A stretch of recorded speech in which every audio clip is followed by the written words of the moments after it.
What's up everyone, welcome to day 4 of the Shanghai bike show coverage brought to you by Panda Podium.cc.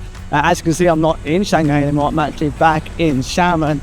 Yesterday we were so busy I'd never even got time to roll the intro, so yeah, with no further ado, let's jump straight into the footage. Okay, I just managed to steal the Sensah 14-speed group set for a quick ride. Obviously just riding around here in the parking lot, so not the best test rider ever, but shifting's pretty good. We've got 14 speeds on the back. I asked them how they're doing it, so it turns out it's a normal 12-speed Shimano free hub body on the wheels, and then basically they add a gear on the back and they add a gear on the front. The gear on the front is actually part of the lock ring for the cassette, so that's a clever way of doing it. Apparently it's a UDH kind of setup on the frame, but then the derailleur hanger is 1.5mm thinner than UDH, which allows them to squeeze the extra gear in there. So a pretty clever way of doing things. It shifts fine. It looks like, you know, the biggest cassette is far away from the spokes and stuff, so that seems to work. The most thing I was impressed with was the braking. Obviously, this looks like the new SRAM brakes, and it brakes like the new SRAM brakes. Yeah, I was just locking the wheels up easily with one finger braking. So yeah, I reckon this is an impressive group set. It's got potential. Looking to get one in my own hands because yeah, I want to be able to see how it shifts under load and stuff. But yeah, the new Sensah group set, I think they might be on something with this. So yeah, we'll see what happens when they develop it some more and when we get a front derailleur on there. But so far, first impressions, first ride, pretty good. If you want to add some comfort to your wheels, but the Molicysn wheels are out of your budget, this is an alternative. Buy yourself, I don't know, 70 tennis balls, get some zip ties and cut up an old tire, and there you go, adding comfort to your ride. This guy though, I think he forgot to consider frame clearance because he's rubbing on the frame. Okay, over here on the Molicsyn stand, these guys just gave us a demonstration of their latex for the sealant, and you guys saw, yeah, this thing can patch a hole real well. And this is high pressure in here. They're not cheating by putting a low pressure in. This is a hard tire, but yeah, this tire has had a hard life these past few days. Never been ridden, it's got a million holes in it. But yeah, so Molicsyn, they seem to be, I guess you could think of them as the Chinese Muc-off. They've got all sorts of liquid-based products, everything from sealant to lubricants to bike cleaning stuff. Yeah, had a look around their stall. They've got some good stuff. This sealant is just one of it.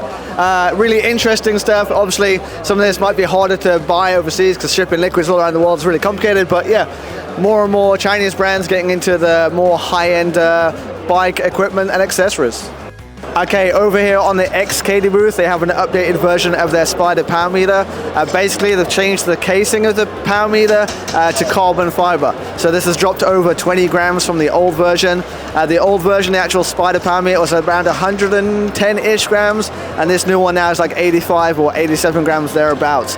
We sell a lot of these power meters with the side brake cranksets because these are both the Eastern cinch standard. I always struggle to choose on my bikes. Do I go for a normal Spider with pedal power meters, or do I go for the power meter Spider with normal pedals? I always do the maths and it always works out about the same with the weight, but now with this dropping 25 grams from the old one, I've got to go back and get my spreadsheet out and work out what is better again. So yeah, I want to get my hands on these ones because yeah, dropping 20-25 grams from your bike is not too bad. Walking around the booth today, these colourful frames caught my attention. Some nice, colourful, crazy designs over on the Kung booth. So they've got 3 models of frame here. This is the top of the line aero frame called the Mach. So you can see really aggressive profiles on the fork and on the down tube.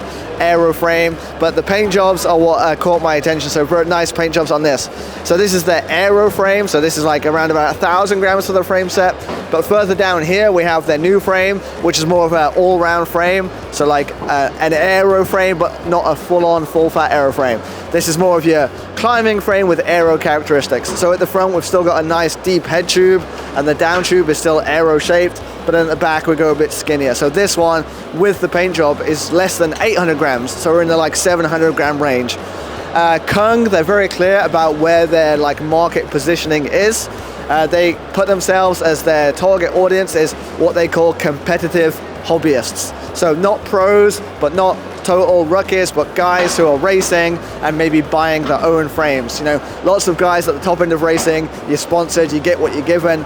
They're more aiming for the guys who aren't at the very top, so you know, more of your Cat 2, your Cat 3 riders. They have to pay for their own stuff, they have to buy their own stuff. and so they haven't got infinite money, and they're after performance per dollar. That's kind of who they designed the frames for. But also some interesting features on all of the frames. They were just talking me through them. Things like, you know, they've got ways that they secure the Di2 battery in the down tube and stuff. Try to keep the center of mass a little bit lower.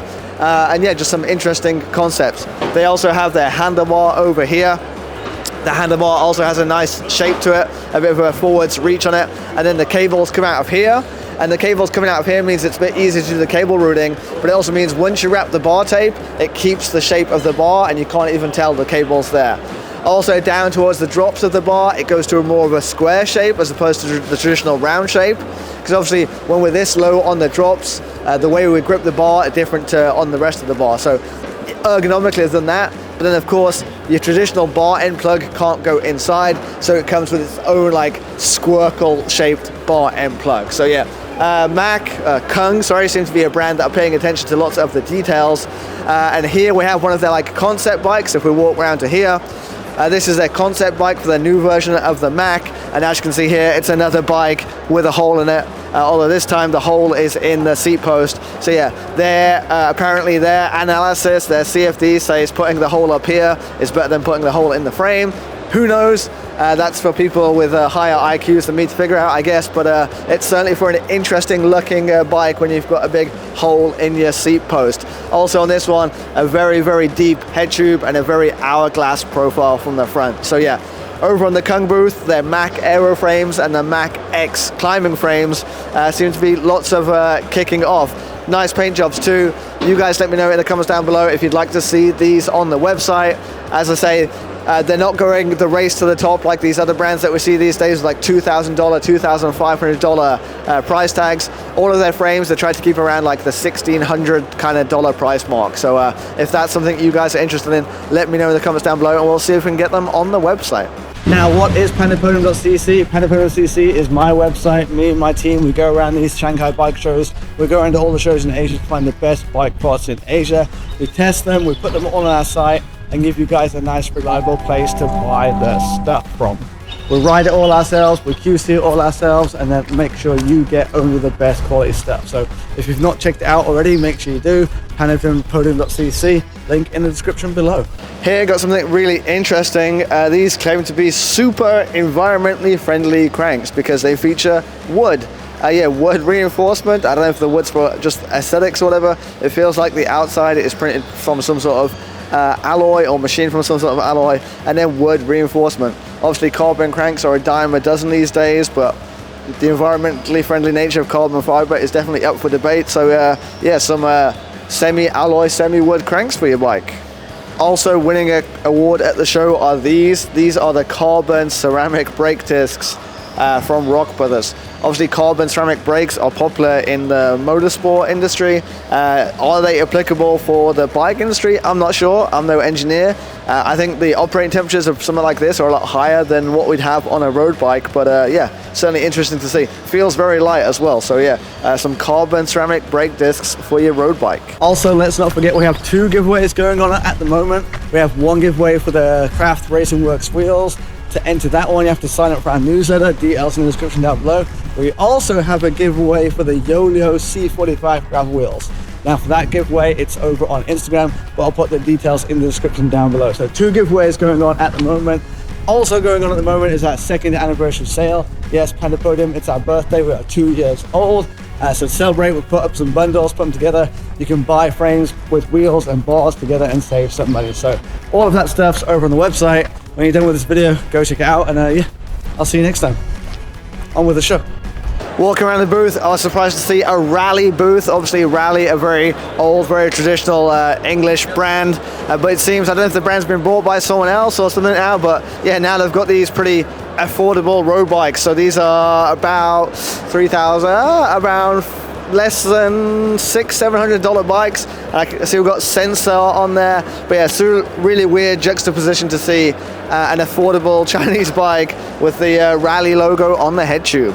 Okay, so obviously a bike show, everyone thinks it's about the bikes, it's about the products, looking at those, they're all good and stuff, but to me, the people at the bike shows are super interesting as well. Shannon, I had him on the channel a year or two ago, having a chat with Shannon, because Shannon is OG in the Chinese bike space industry, like Western guys in the Chinese bike industry. Shannon's got 4 times my experience, but if you give yourself a quick introduction, people will know what the deal is. Okay, well, my name's Shannon. I'm the co-founder of SERK Cycling and SERK Titanium. So I've been here in China for, I forgot now, I think 17 years. Long time. And we've had a bicycle-based business here for around about 14 years. So we used to distribute bikes here in China and then started making our own from 2017. Yeah, so me and Shannon have both been so he's been a lot longer than me because he's been in the bike industry all that time. I've only been in the bike industry like 5 years, YouTube a few years before that.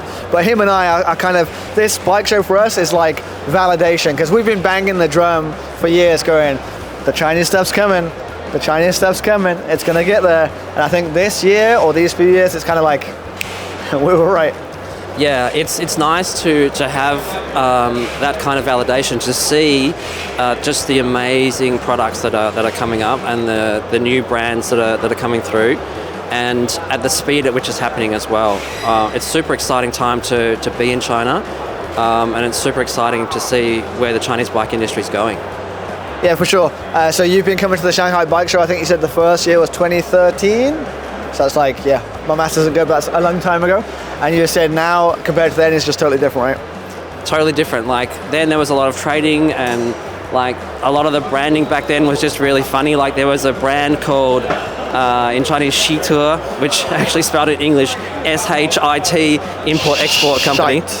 Shite Import-Export Company.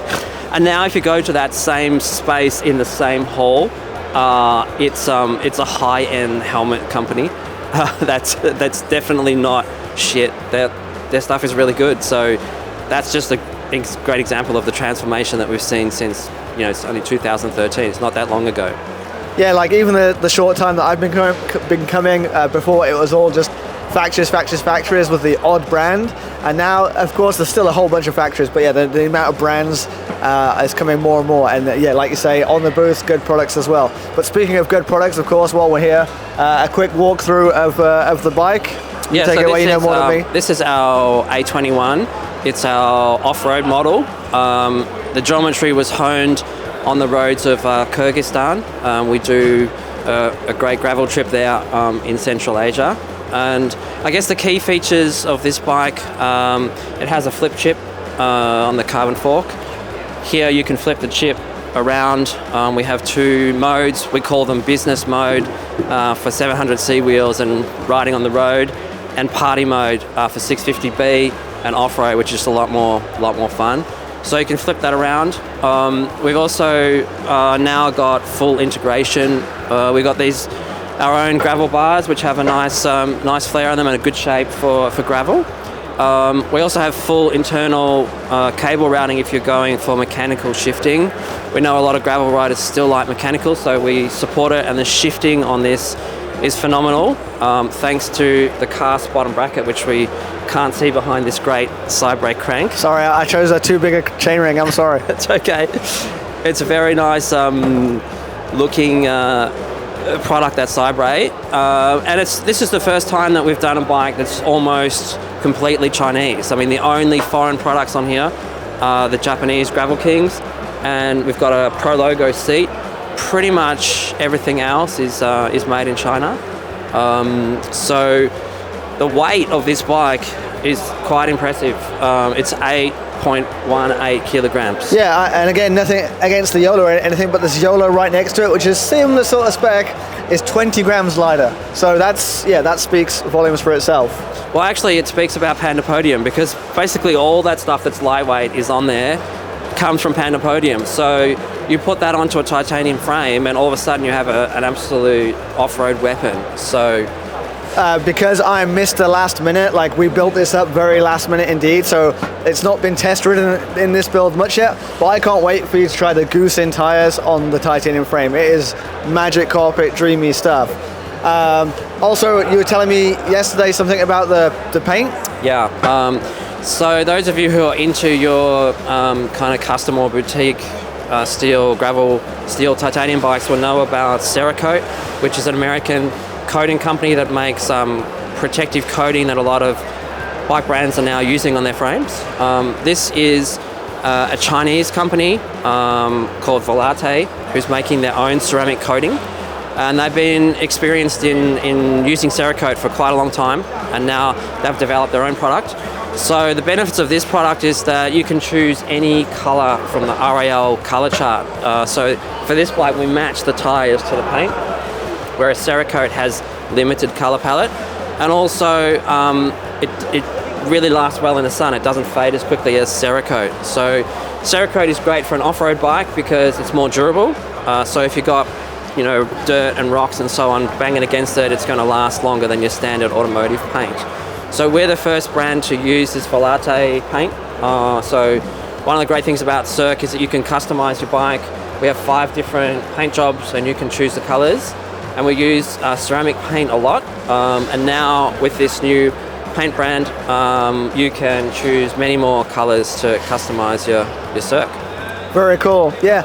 Everyone who knows me. I like my stiff, I like my carbon, I like my weight winning stuff. But I own a SERK and I don't ride it that much. But when I do ride it, you get on it, you're like, Like, I think lots of your clients are the same. Like, they're all like M+1 guys. And having a SERK in your stable, everyone knows titanium's going to last forever and all this stuff. So yeah, I definitely recommend a SERK. Mine is the road bike.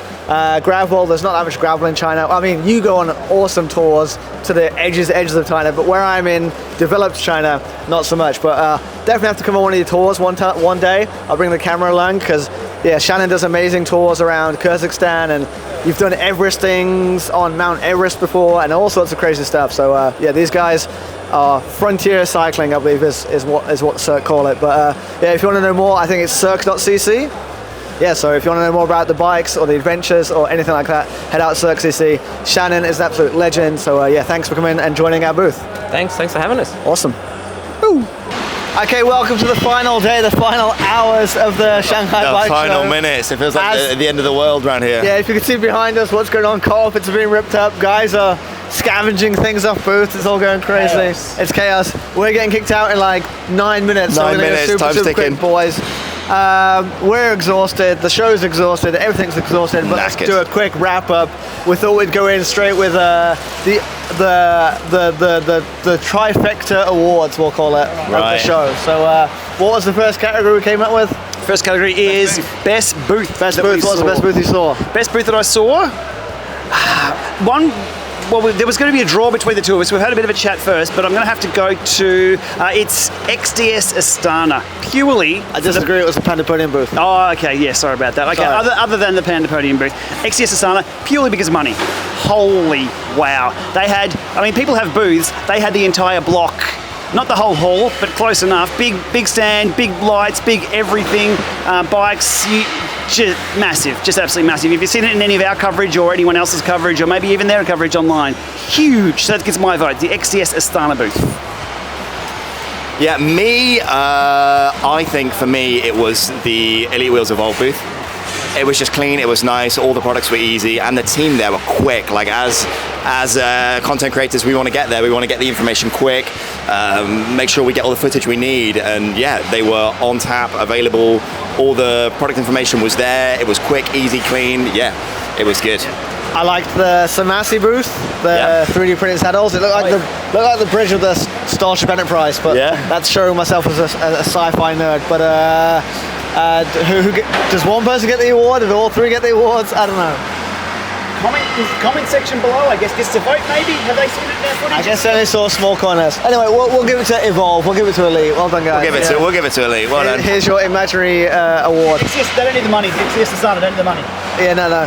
What was the second category? Next one, most interesting product. Joe, hit it. Do you want me to go first? You go first. All right, I think for me, the most interesting product is probably the Molicsyn QED, the group set. I had not seen it before. It looks so squared away. I chatted to a guy, apparently he's been kind of testing it, running it on his Chinese race team. He said him and his mechanics have had one tiny issue in the last, I think he said like 3 or 4 months. Okay. He's been using it, his mechanics love it, the race team love it. I think it looks really slick, really nice, very Ultegra-esque, just, I don't know. Just looks super clean. So yeah, that for me, really excited to get hold of that thing. I was close to that. Now that was a consideration, but I'm going to go very, very close. But I'm going to give it to, for me, both L2 and wheel top. Now again, another electronic group set, Hydro, very similar to Machine, but I think Machine are too narrow. It's road only. There's no one by, there's no everything else. So L2 and wheel top both have road, TT, gravel, mountain, wireless shifters, voice shifters. The whole works. Maybe they've bitten off too much too early. I'm seeing some nods there. But yeah, for me, they have really a lot of potential. I've used wheel top, I haven't used L2 yet. But even the talk of what people are looking at here, I think there's a big consensus here that like that's something people are focusing on, especially being OEM brands as well. What are we going to put in our bikes? It's cheap, that does work, that is also known brands, and these are now known brands. Yeah, so L2 and wheel top equal for me. Joe? This is hilarious because completely unplanned. My choice is Sensah. So we've got 3 group sets. So why did I choose Sensah? Because they just dropped the bomb of a 14-speed group set, right? Like, okay, you added a cog, big wow. The big brands have been doing that for like 20 years, and everyone poos themselves when they're doing like and claps and like little baby seal.